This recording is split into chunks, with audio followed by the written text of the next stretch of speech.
Hello student, I am Achal Srivastav. Today I am going to teach you the chapter Carbon and its Compound from class 10th. This is chapter number 4th in your syllabus NCERT book. So now we are started towards the carbon and its compound topic. Why we choose carbon as an element to teach whole the chapter? ये पूरे chapter को पढ़ाने के लिए हमने carbon को ही क्यों choose किया?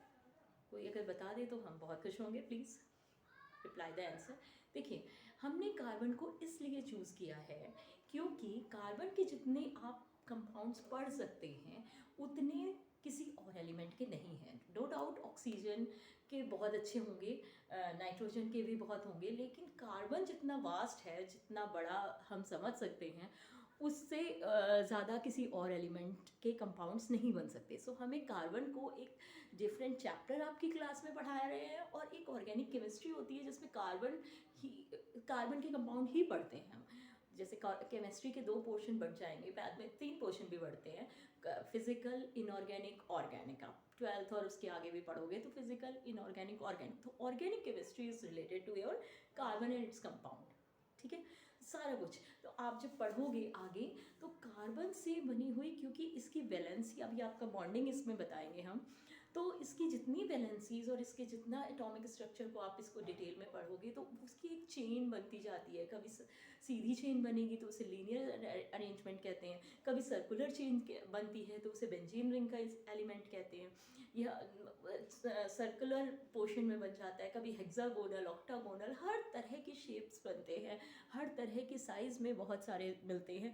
दैट्स वाई कार्बन के जितने कंपाउंड्स मिल रहे हैं, मतलब आपका जो भी अर्थ क्रस्ट में जितनी भी चीज़ें हैं, चाहे वो इंसान ही मर के गया हो, चाहे वो जितने भी आपके जीवाश्म रहते हैं, प्लांट्स ही गिर के दब गए हों कई सालों, और जो पहाड़ बनते हैं, जितनी भी मिट्टियाँ हैं, आप पेट्रोलियम प्रोडक्ट यूज़ करते हो फिश ऑयल में, और जितने भी ऑयलिंग प्रोडक्ट या चीज़ें आप यूज़ कर रहे हो, और नॉन स्टिक बर्तन आप यूज़ करते हो, perfumes, petroleum product, everything have a carbon in its compound. मतलब कार्बन से ही है.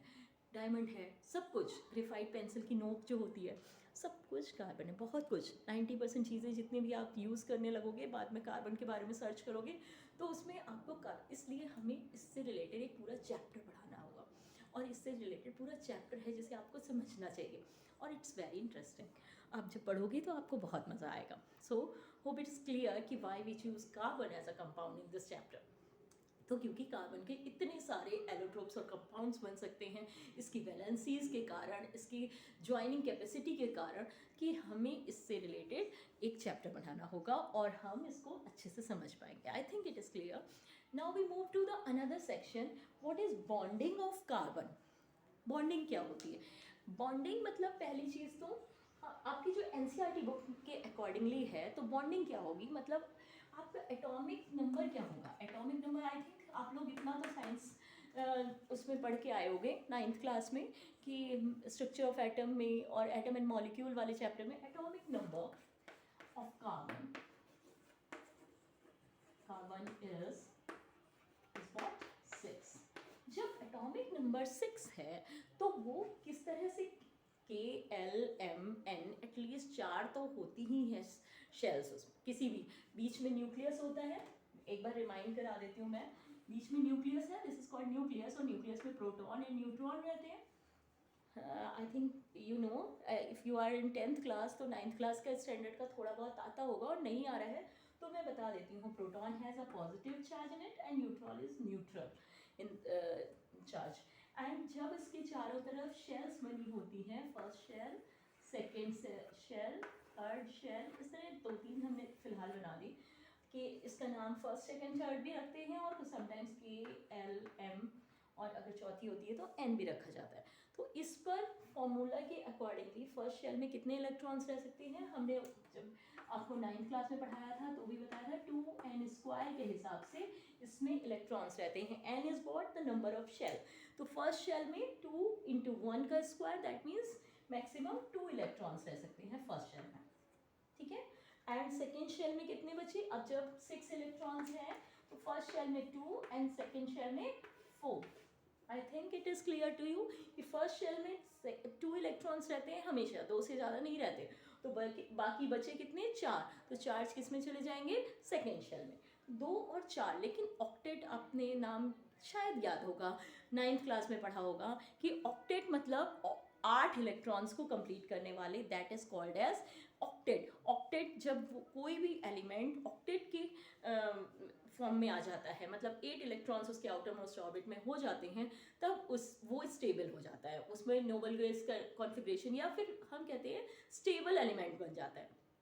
तो हर एलिमेंट जो होता है वो ऑक्टेट की स्टेट में रहना चाहता है। अब इसके आउटर मोस्ट में है 4 इलेक्ट्रॉन्स, तो ऑक्टेट के लिए उसे 4 और इलेक्ट्रॉन चाहिए। अब देखिए, हमने ये भी बताया था आपको कि जितने नंबर ऑफ प्रोटॉन होते हैं, number of proton is equals to number of electrons. तो जब हमने कह दिया कि नंबर, एटॉमिक नंबर है कार्बन का कितना, 6, तो नंबर ऑफ इलेक्ट्रॉन्स कितने हुए उसमें, 6। तो इसमें प्रोटॉन की संख्या भी कितनी होगी, 6 number of proton and 6 number of electrons. तो जब 6 हैं हमारे पास इलेक्ट्रॉन, हमने इसको फिल भी 6 इलेक्ट्रॉन में किया है, फर्स्ट शेल में 2 और दूसरे शेल में 4, तो नंबर ऑफ प्रोटॉन इसमें कितने हैं, 6। तो 6 प्रोटॉन है और ये 6 इलेक्ट्रॉन्स को अरेंज कर रहा है, लेकिन ये स्टेबल तो है नहीं, क्योंकि इसको तो ऑक्टेट करना है। इसके पास तो आउटर मोस्ट शेल में 4 इलेक्ट्रॉन्स है, इसको तो 4 और चाहिए। जब और चाहिए तो 1-2 चाहिए होता है, तो हमने चलो किसी से ले लिया, 1 तुम प्लीज़ दे दो मुझे, दे देगा, 2 दे दो प्लीज़, दे देगा। लेकिन 4 चाहिए ना, तो कोई इतना आसान नहीं होता है कि किसी से आप अगर किसी से 10 रुपये 50 रुपये मांगोगे फिर भी दे देगा, अगर किसी से लाख 2 लाख मांगोगे तो एक बार सोचेगा कि ये वापस करेगा मुझे कि नहीं करेगा। मैं आपको समझाने के लिए बता रही हूँ, I hope it is clear to you. तो अगर 4 इलेक्ट्रॉन्स किसी से लेने हैं तो इसमें 2 तरह के फोर्स लगने लगते हैं। कार्बन को भी बड़ी दिक्कत होती है कि 4 इलेक्ट्रॉन या फिर वो दे दे तो स्टेबल हो जाए, 2 इलेक्ट्रॉन्स लास्ट में रहेंगे वो भी ठीक है, या फिर 4 इलेक्ट्रॉन ले ले तब उसका ऑक्टेट कंप्लीट होगा। तो अगर वो दे देगा, सपोज देना है उसे 2, और यहाँ पर मैं अभी 2 ही शेल बता रही हूँ इसमें, जिससे आपको क्लियर हो थोड़ा।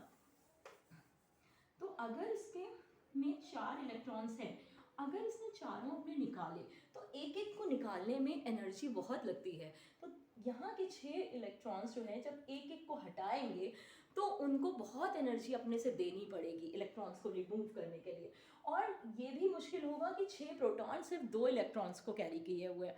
तो ये भी उसके लिए कार्बन स्टेबल होने के, स्टेबल तो हो जाएगा लेकिन उसको बहुत ही एनर्जी भी उसकी चली जाएगी, और प्रोटॉन 6 प्रोटॉन से 2 इलेक्ट्रॉन्स को कैरी किए रहेंगे, तो वो भी उसके लिए सही नहीं है। और जब 4 इलेक्ट्रॉन्स ले लेगा, अगर इन केस ऑफ लेता भी है, तो उसमें भी 6 प्रोटॉन को, प्रोटॉन तो 6 रहेंगे और इलेक्ट्रॉन्स कितने हो जाएंगे, 10, क्योंकि उसने 4 तो ले लिए, ठीक है।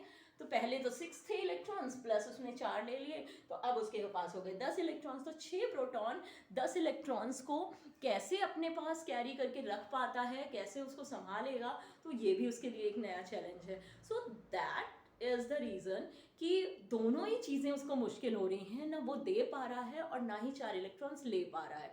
सो उससे क्या करना पड़ता है, थोड़ा साझेदारी करनी पड़ती है। जब हम तुमसे ना ले सकते हैं ना दे सकते हैं, तो हम तुमसे कहेंगे बोरो कर दो प्लीज़, मैं कल रिटर्न कर दूंगा, मुझे साझा कर दो, आज चाहिए आज दे दीजिए मुझे, मैं कल से रिटर्न कर दूंगा। तो इस तरह के, जब आप ना पूरी तरह से ले भी ना सको और अपने 4 इलेक्ट्रॉन्स दे भी नहीं सकते हो, तो हम उसमें एक बॉन्डिंग क्रिएट करते हैं, that bond is called as covalent bond. Covalent मतलब इसमें आपने,